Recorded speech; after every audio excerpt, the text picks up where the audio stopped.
Pernah nggak kamu ngerasa suasana di tempat kerja kamu mulai berubah? Dulu setiap pagi ramai soal orang sibuk dengan pekerjaannya, tapi belakangan ini suasananya agak muram.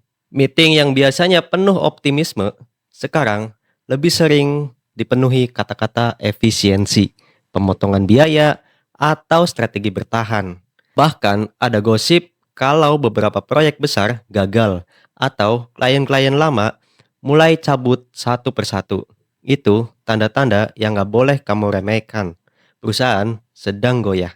Masalahnya banyak orang terlalu santai. Mereka berpikir, ah itu urusan manajemen, bukan urusan saya. Padahal, kalau perusahaan oleng, yang paling dulu dikorbankan bukanlah bos besar, tapi karyawannya. PHK jadi jalan tercepat bagi perusahaan untuk memangkas biaya. Jadi, kalau kamu mulai melihat tanda-tanda ini, jangan buang waktu. Hal pertama yang harus kamu lakukan adalah persiapkan mental dan mindset. Banyak orang kaget ketika benar-benar kena PHK. Padahal, sinyalnya sudah terlihat jauh-jauh hari. Perasaan campur aduk, takut, malu, merasa gagal. Tapi percayalah, PHK bukan akhir dunia. Justru banyak orang sukses lahir dari titik ini.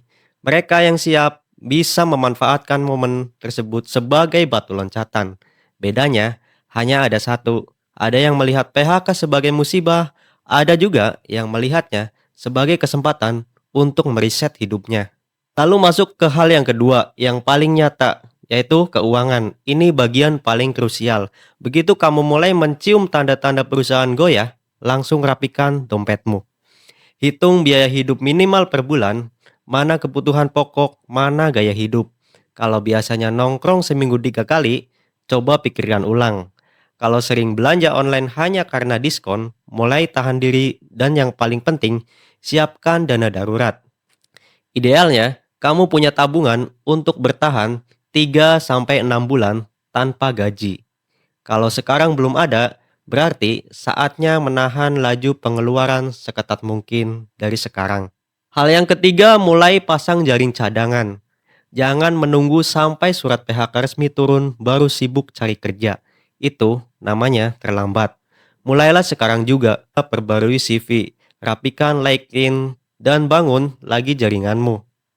Hubungi teman lama, mantan rekan kerja, atau bahkan mantan bos. Kadang, peluang kerja datang dari percakapan sederhana. Kebetulan di tempat kerja aku ada loh lowongan, kamu mau nggak? Kalau kamu sudah siap, kamu bisa langsung melompat. Dan yang keempat, coba pikirkan penghasilan alternatif. Kita hidup di era digital, dan peluang sampingan itu terbuka lebar. Kalau punya skill desain, bisa ambil proyek freelance. Kalau jago masak, bisa mulai jualan kecil-kecilan. Atau, kalau kamu suka ngomong, bisa bikin konten seperti ini. Jangan tunggu sampai kepepet baru memulai. Justru, dengan punya sampingan, kamu bisa lebih tenang menghadapi ketidakpastian. Dan kalau kita tarik ke contoh nyata di Indonesia, tanda-tanda perusahaan goyah atau PHK massal ini sudah sering terjadi. Lihat saja kasus perusahaan Sritex, salah satu raksasa tekstil terbesar di Indonesia. Dulu perusahaan ini sangat berjaya, bahkan produknya menembus pasar internasional.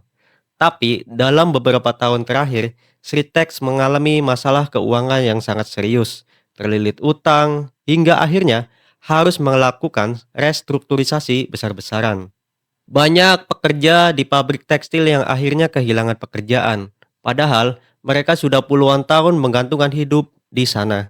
Di sisi lain, sektor otomotif juga berada di persimpangan jalan. Pemerintah terus mendorong kendaraan listrik, tapi pabrik mobil konvensional masih bergantung pada penjualan mobil berbahan bakar bensin. Akibatnya, beberapa perusahaan otomotif mulai mengurangi produksi. Ada yang menahan perekrutan, bahkan ada yang merumahkan pekerjanya karena pabriknya belum siap sepenuhnya beradaptasi dengan era mobil listrik. Bayangkan saja, ribuan pekerja yang terbiasa mengerjakan mesin bensin harus berhadapan dengan teknologi baterai dan motor listrik. Kalau tidak cepat beradaptasi, bisa-bisa nasib mereka jadi taruhan. Industri tekstil secara umum juga nggak kalah goyah. Persaingan dari produk impor murah, terutama dari Tiongkok, bikin pabrik-pabrik dalam negeri megap-megap. Banyak yang akhirnya gulung tikar atau melakukan PHK massal. Yang dulu bekerja di mesin jahit, kita harus mencari cara baru untuk bertahan hidup. Dan yang terbaru, kabar dari PT Gudang Garam. Bikin geger, perusahaan rokok yang selama ini dianggap kokoh, ternyata juga harus melakukan PHK massal. Padahal industri rokok di tanah air dikenal punya pasar yang besar.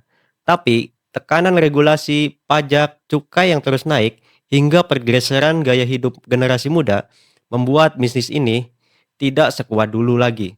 Lagi-lagi yang paling terdampak adalah ribuan karyawan di lapangan. Semua contoh ini menunjukkan satu hal, tidak ada perusahaan yang benar-benar kebal terhadap krisis. Nama besar tidak menjamin aman. Yang bisa menyelamatkan kamu bukanlah reputasi perusahaan, tapi dirimu sendiri. Sejauh mana kamu menyiapkan diri ketika tanda-tanda goyah mulai terasa.